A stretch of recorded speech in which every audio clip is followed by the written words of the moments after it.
A showdown is looming between NASA supporters and police over a planned rally on Tuesday by the opposition team to rival the swearing-in ceremony of President Uhuru Kenyatta and his deputy William Ruto.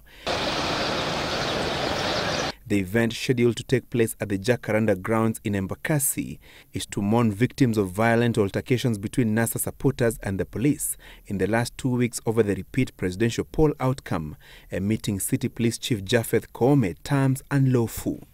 Up to this moment, nobody at all has notified any of my station commanders about any other meeting on Tuesday. We are not aware about that. NASA leader Raila Odinga yesterday said the Tuesday event at the Thika Rd grounds was not a political rally, but a memorial service to pray for and with families of those felled by alleged police bullets during the violent altercations in the city, a meeting the police say must comply with the Public Order Act. Whoever thinks he has intention to do that, he does not involve police, he wants to break the law, why don't you tell that person that the law will deal with such a situation family? The law enforcers have laid out an elaborate security plan in the city to secure those attending the Kenyatta Ruto inauguration ceremony at Kasarani Stadium on Tuesday, with foreign heads of state and government and top dignitaries expected in Nairobi. Several roads have been marked as red zones to ensure safe passage. These include Msa Rd, Museum Hill, Wangari Maathai Road, formerly known as Forest Road, and Thika Super Highway leading up to Kasarani.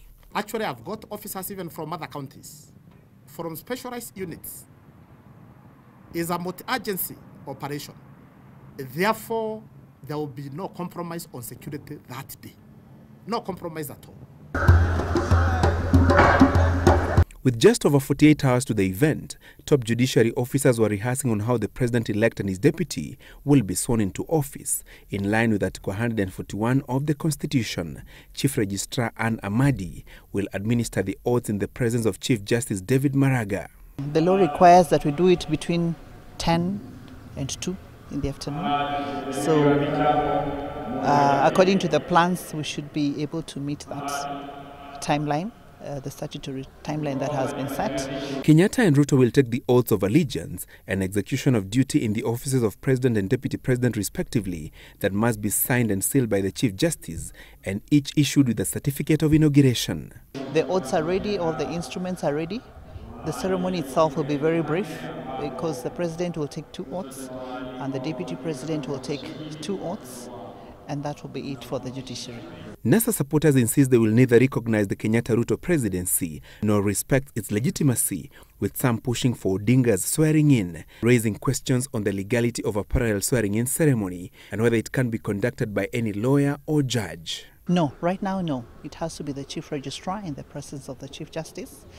If the Chief Justice, for some reason, is completely unable to be present, then the Deputy Chief Justice.